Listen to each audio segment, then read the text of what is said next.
Pak Mehan kenapa diam saja? Jangan lama-lama Pak. Pak Panglima juga. Kenapa tidak segera bertindak karena kedaulatan militer kita diserang loh Pak? Ayo segerakan. Wahai anggota DPR, kemana aja kalian? Menlu, kenapa tidak lobby-lobby ke tingkat dunia? Juga Pak Presiden tak usah ngurusi penerus 2024 yang harus orang yang sejalan 100% dengan Anda Pak. Siapa saya yang jadi presiden pasti punya naluri membela NKRI. Saat ini Papua kritis Pak. Ada 36 tentara Kopassus diserang, walau dengan senjata sedikit mereka waktu itu, karena dalam situasi negosiasi. Namun Kopassus itu adalah kekuatan 720 tentara saat itu, karena kekuatan satu Kopassus harus bisa mengalahkan atau membunuh 20 pasukan lawan. Artinya kalau ada 36 anggota Kopassus diserang bertempur melawan KKB, tentara pemberontak itu, mereka kalah dan trauma. Artinya pasukan KKB yang katanya hanya 100-an orang bersenjata, itu tentaranya pasukan elit kalian. Bagaimana melatih mereka menjadi pasukan elit? Itu perlu tahunan atau memang ada pasukan elit lain di sana? Pasukan elitnya siapa? Siapa yang membayar? Mahal loh mereka itu biayanya. Sudah selama tahun 2023 ini KKB terus meningkatkan eskalasi gerakan mereka. Kok kuat ya mereka? Kok kuat amunisinya? Dari mana dapat amunisinya? Ada sponsor pastinya. Siapa sponsornya? Mau apa ke Indonesia mereka itu? Apa karena ada Freeport di sana? Kita tahu dedolarisasi.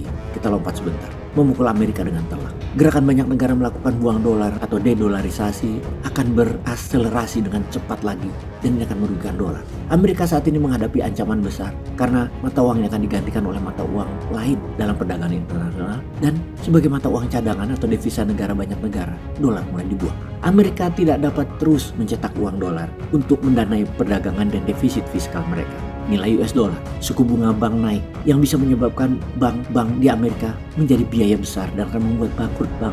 Pasar saham dan propertinya akan turun seiring waktu nilainya. Amerika akan menghadapi beberapa dekade ke depan generasi hilang. Seperti halnya pernah dialami Jepang hingga saat ini. Apakah Amerika panik karena kalau tidak cukup cadangan emas di Treasury Department, maka dolar akan kolaps dengan serangan-serangan tadi, dedolarisasi. Apakah Amerika akan kembali merampok negara seperti merampok Irak dengan alasan ada senjata pemusnah massal di Irak yang dibuat oleh rezim Saddam Hussein yang ternyata hanya kamuflase untuk merampok Irak. Billion dolar harta Irak habis dirampok Amerika. Demikian juga minyaknya dikeruk Amerika hingga saat ini. Kemudian Gaddafi di Libya juga dirampok habis-habisan oleh Amerika. Billion dolar harta Gaddafi dibekukan dan diambil paksa. Dan sekarang Amerika perlu emas. Yang terseksi tentunya emas Papua, begitukah? Apakah pejabat tertinggi dan tinggi negara sadar akan masalah Papua dan emas ini? Sebelum kita menjawab, coba kita dengar percakapan ini, yaitu percakapan Ibu Susi Pujiastuti dan Pendeta Karel Phil Erari dalam upaya membebaskan Philips Mark Mertens. Apa kejahatan saya sehingga mereka jahati saya seperti ini? Lalu kemudian tiba-tiba mereka mau negosiasi dengan TNI dan Polda. Saya sudah senang. Terus kemudian 2 hari kemudian ditembakinya TNI yang ada di Durakma. Itu kan apa? Katanya mau negosiasi tapi kalian bunuh putra-putra bangsa. Itu saya jadi lebih marah lagi. Mau diambil apa? Sementara orang lain yang cari untung saja di Papua, kalian biarkan.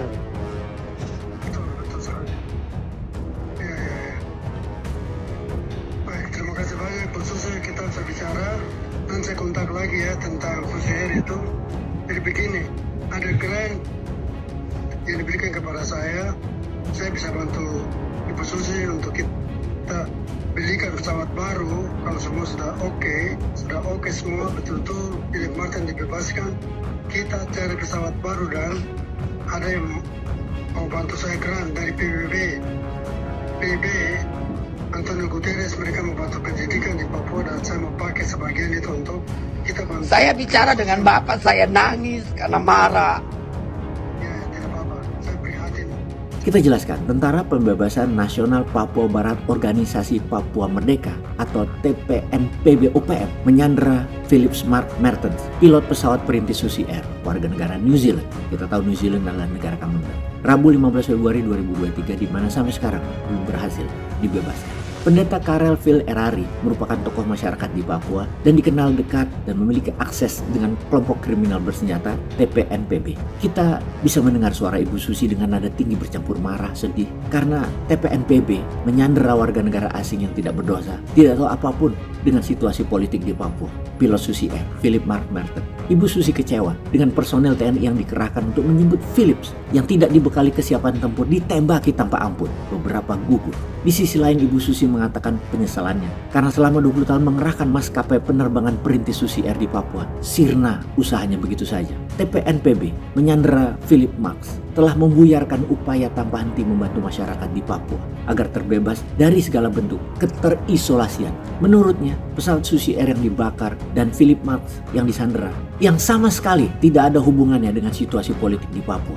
Dalam percakapan terdengar peringatan Pendeta Karel Phil Erari supaya Pak Presiden Jokowi segera menarik TNI organik di Papua. Dia mengatakan jika pasukan organik TNI ditarik maka pemimpin gereja baru bertindak. Bicara dengan Egyanus Kagoya, bebaskan Philip Mark Mertens. Mendengar permintaan Pak Pendeta itu, nada bicara Ibu Susi langsung meninggi. Dia mempertanyakan argumentasi Pak Pendeta karena kehadiran Kopassus adalah untuk evakuasi, bukan untuk menyerang TPNPB, tapi tim Kartens untuk negosiasi dan evakuasi. Kenapa diserang? Saya marah Pak Pendeta. Demikian kata Ibu Susi. Susi Air sudah 20 tahun terbang di Papua. Saya bantu masyarakat, saya kasih obat-obatan, tangan saya cuci luka orang anak-anak Papua. Saya marah kalau Pak Pendeta tanya, saya mau apa? Kalau saya suruh menyelamatkan pilot saya sendiri, saya akan minta bom sama TNI. Saya bom semua sendiri. Saya marah. Suara Ibu Susi sedikit bergetar, menahan rasa marah pastinya. Kasih bakar pesawat orang selama ini bawa makanan, bawa obat-obatan, bawa semua yang dibutuhkan dan membawa orang Papua. Apa kesalahan maskapai penerbangan Susi Air yang harus dibakar dan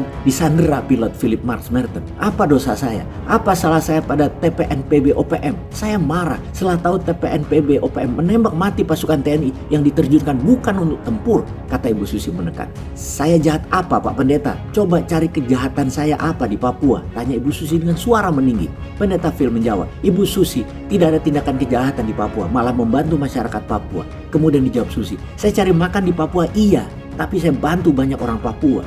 Karena pemerintah Indonesia lewat TNI didukung Polri melakukan negosiasi dengan TPNPB OPM agar Philip Mark dibebaskan. Terus 2 hari kemudian ditembaki TNI itu. Itu kan apa? Jelas Susi. Susi menilai TPNPB OPM telah bersikap tidak adil terhadap maskapai penerbangan perintis Susi Air. Saya seorang perempuan sendiri cari makan untuk ribuan orang di Papua, tapi kalian aniaya kami, kata Ibu Susi.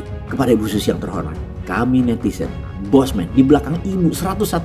Apa yang bisa kami bantu, Bu? Kita bantu Susi Air dulu, lalu kita bantu Papua. Jangan sampai Papua referendum dan lepas seperti Timur Timur. Peace.